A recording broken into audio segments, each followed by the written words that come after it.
Business research മെത്തേഡ്സിൻ്റെ മറ്റൊരു വീഡിയോയിലേക്ക് എല്ലാവർക്കും സ്വാഗതം.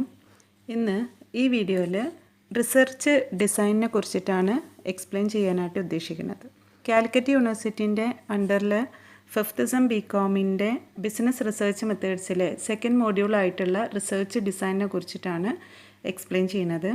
റിസർച്ചിൻ്റെ ഒരു ഭാഗമാണ് റിസർച്ച് ഡിസൈൻ എന്ന് പറയുന്നത്. അതായത് ഒരു റിസർച്ച് കണ്ടക്ട് ചെയ്യണമെന്നുണ്ടെങ്കിൽ അത് എപ്പോൾ എങ്ങനെ നമ്മൾ ആ റിസർച്ച് വർക്ക് കണ്ടക്ട് ചെയ്യണം എന്നുള്ളത് മുൻകൂട്ടി തയ്യാറാക്കുന്ന ഒരു പ്രീ പ്ലാൻ അല്ലെങ്കിൽ ഒരു ബ്ലൂ പ്രിൻറ്റ്, അതിനെയാണ് റിസർച്ച് ഡിസൈൻ എന്നുള്ളതുകൊണ്ട് ഉദ്ദേശിക്കുന്നത്. That is simply A research design is A blue print four collection, measurement and analysis of data.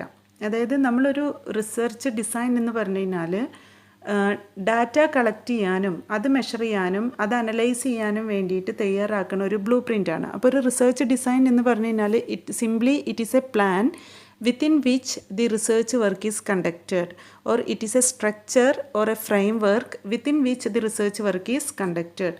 ഒരു റിസർച്ച് കണ്ടക്ട് ചെയ്യാനായിട്ട് നമ്മൾ തയ്യാറാക്കുന്ന ഒരു സ്ട്രക്ചർ, ഒരു ഘടന അല്ലെങ്കിൽ ഒരു പ്രീ പ്ലാൻ ആണ് റിസർച്ച് ഡിസൈൻ എന്നുള്ളതുകൊണ്ട് ഉദ്ദേശിക്കുന്നത്. That is simply research design is the plan, structure and strategy of investigation conceived so as to obtain answers to research questions and to control variance. അതായത് research design എന്ന് പറഞ്ഞു കഴിഞ്ഞാൽ അതൊരു പ്ലാനാണ്, then അതേപോലെ തന്നെ ഒരു സ്ട്രക്ചറാണ്, ഒരു ഘടനയാണ്, അതേപോലെ ഒരു സ്ട്രാറ്റജി ഓഫ് ഇൻവെസ്റ്റിഗേഷൻ, നമ്മൾ ഇൻവെസ്റ്റിഗേറ്റ് ചെയ്യാൻ വേണ്ടി യൂസ് ചെയ്യുന്ന തന്ത്രങ്ങൾ, then to obtain answers to research questions ആണ്. അതായത് റിസർച്ച് ക്വസ്റ്റ്യൻസിന് വേണ്ടിയിട്ടുള്ള ആൻസേഴ്സ് ലഭിക്കാനായിട്ട്, അതേപോലെ തന്നെ വേരിയൻസിനെ കൺട്രോൾ ചെയ്യാനായിട്ട് ഒരു റിസർച്ചർ തയ്യാറാക്കുന്ന പ്ലാൻ അല്ലെങ്കിൽ സ്ട്രക്ചർ അല്ലെങ്കിൽ സ്ട്രാറ്റജി ഓഫ് ഇൻവെസ്റ്റിഗേഷനാണ് റിസർച്ച് ഡിസൈൻ എന്ന് പറയുന്നത്. സിംപ്ലി റിസർച്ച് ഡിസൈൻ എന്ന് പറഞ്ഞു കഴിഞ്ഞാൽ it is A conceptual framework or structure within which the research work is conducted. അതായത് ഒരു പ്ലാനിൻ്റെ ഉള്ളിൽ അല്ലെങ്കിൽ ഒരു സ്ട്രക്ചറിൻ്റെ അടിസ്ഥാനത്തിൽ ഒരു ഘടനയെ ബേസ് ചെയ്തിട്ട് നമ്മളൊരു റിസർച്ച് വർക്ക് കണ്ടക്ട് ചെയ്യുകയാണെന്നുണ്ടെങ്കിൽ അതിനെയാണ് റിസർച്ച് ഡിസൈൻ എന്ന് പറയുന്നത്.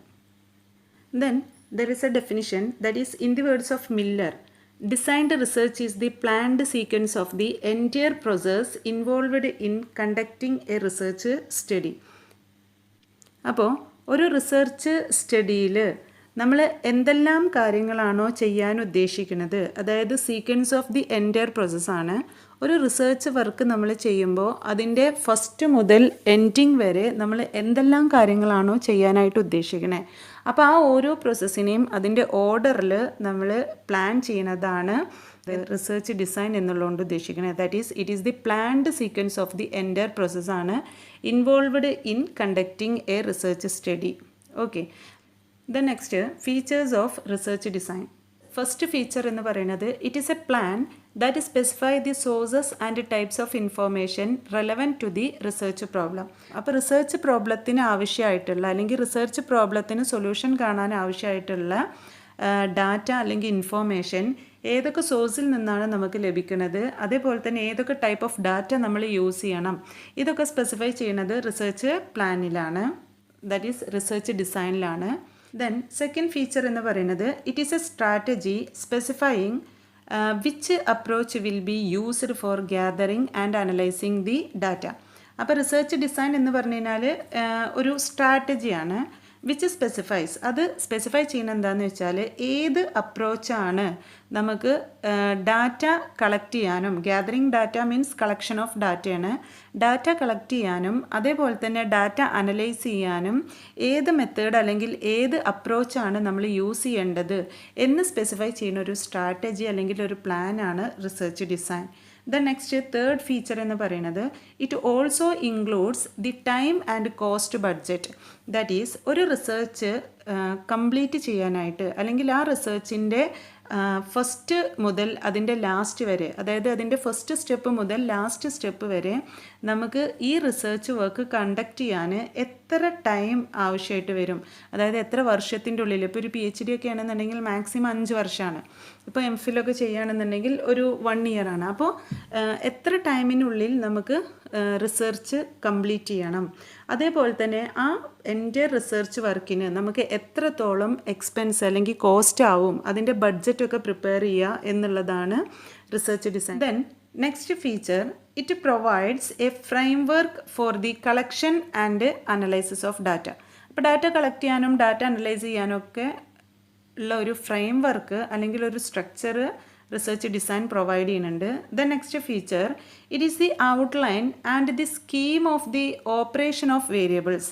അപ്പോൾ റിസർച്ച് ഡിസൈൻ എന്ന് പറയുന്നത് ഒരു ഔട്ട്ലൈൻ ആണ്, അതേപോലെ തന്നെ ഒരു സ്കീമാണ് ഓഫ് ദി ഓപ്പറേഷൻ വേരിയബിൾസ്. അതായത് വേരിയബിൾസ് നമ്മൾ റിസർച്ച് വർക്ക് കണ്ടക്ട് ചെയ്യുമ്പോൾ അതിൽ ടെസ്റ്റിംഗ് ഓഫ് ഹൈപ്പോത്തിസിസ് എന്ന് പറഞ്ഞൊരു പാർട്ട് ഉണ്ട്. അപ്പോൾ ഹൈപ്പോത്തിസിസ് നമ്മൾ ക്രിയേറ്റ് ചെയ്തിട്ട് അത് ടെസ്റ്റ് ചെയ്യാനായിട്ട് നമുക്ക് ഒരുപാട് വേരിയബിൾസ് ആവശ്യമായിട്ട് വരും. അപ്പോൾ വേരിയബിൾ നമ്മൾ കഴിഞ്ഞ വീഡിയോയിൽ എന്താണ് വേരിയബിൾ എന്ന് പറഞ്ഞതാണ്. വേരിയബിൾ എന്ന് പറഞ്ഞാൽ ഏതൊരു കൺസെപ്റ്റാണോ അല്ലെങ്കിൽ ഏതൊരു കാര്യമാണോ അതിൻ്റെ വാല്യൂവിൽ എപ്പോഴും ചേഞ്ച് വന്നുകൊണ്ടിരിക്കുന്നത്, അതാണ് വേരിയബിൾ എന്ന് പറയുന്നത്.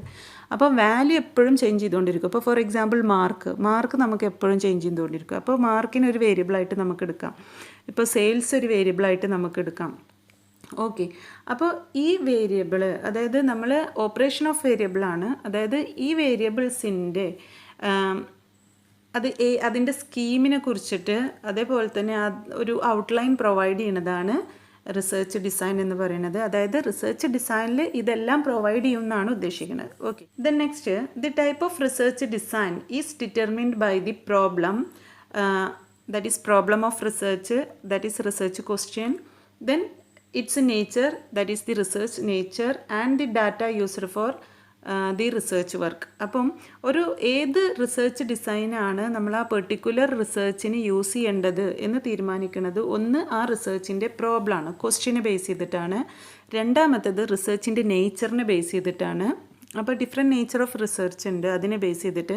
മൂന്നാമത്തത് ഏതൊക്കെ സോഴ്സിൽ നിന്നാണ് അല്ലെങ്കിൽ ഏതൊക്കെ ടൈപ്പ് ഡാറ്റയാണ് നമ്മൾ യൂസ് ചെയ്യുന്നത്, അതിൻ്റെ അടിസ്ഥാനത്തിലാണ് നമ്മൾ എന്ത് ചെയ്യുന്നത്, ഏത് റിസർച്ച് ഡിസൈനാണ് ആ പെർട്ടിക്കുലർ ടൈപ്പ് ഓഫ് റിസർച്ചിന് നമ്മൾ യൂസ് ചെയ്യേണ്ടത് എന്നുള്ളതാണ്. അതായത് ടൈപ്സ് ഓഫ് റിസർച്ചിൽ ഡിഫറെൻറ്റ് ടൈപ്സ് ഓഫ് റിസർച്ചിനെ കുറിച്ച് പറഞ്ഞിട്ടുണ്ട്. അപ്പോൾ ഓരോ ടൈപ്പിനും നമ്മൾ സെപ്പറേറ്റ് റിസർച്ച് ഡിസൈനാണ് യൂസ് ചെയ്യുക. Okay, so these are the features of research design.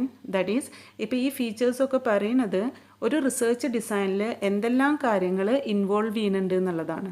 Okay, അപ്പോൾ ഒരു റിസർച്ച് ഡിസൈൻ എന്ന് പറയുമ്പോൾ ആ റിസർച്ച് ഡിസൈനിൽ നമ്മൾ ഏത് ടൈപ്പ് ഓഫ് ഡാറ്റയാണ് യൂസ് ചെയ്യേണ്ടത്, ഏത് സോഴ്സിൽ നിന്നാണ് ആ ഡാറ്റ അല്ലെങ്കിൽ ഇൻഫോർമേഷൻ കളക്ട് ചെയ്യേണ്ടത് എന്നുള്ളത് സ്പെസിഫൈ ചെയ്യും, അത് കാണിക്കണം. അതേപോലെ തന്നെ നമ്മളുടെ റിസർച്ച് പ്രോബ്ലം എന്താണ് അതിനെക്കുറിച്ചിട്ട്, ഏതൊക്കെ സാമ്പിളിനെ നമ്മൾ സെലക്ട് ചെയ്യുന്നത് എങ്ങനെയാണ്, എത്ര സാമ്പിൾ യൂസ് ചെയ്യണം, അതിൻ്റെ സൈസ്, കാര്യങ്ങൾ, ഡാറ്റ എങ്ങനെയാണ് അനലൈസ് ചെയ്യുന്നത്, എങ്ങനെയാണ് റെക്കോർഡ് ചെയ്യുന്നത്, എങ്ങനെയാണ് റിസർച്ച് റിപ്പോർട്ട് തയ്യാറാക്കേണ്ടത്, ആ റിസർച്ചിന് എത്ര കോസ്റ്റ് വരും, എത്ര ടൈമിനുള്ളിൽ അത് നമുക്ക് കംപ്ലീറ്റ് ചെയ്യണം. അപ്പോൾ ഒരു റിസർച്ച് സ്റ്റഡീനെ കുറിച്ചിട്ടുള്ള കംപ്ലീറ്റ് കാര്യങ്ങൾ മുൻകൂട്ടി നമ്മൾ പ്ലാൻ ചെയ്തിട്ട് അതിനൊരു സ്ട്രക്ചർ പ്രൊവൈഡ് ചെയ്യുന്നതാണ് റിസർച്ച് ഡിസൈൻ എന്ന് പറയുന്നത്.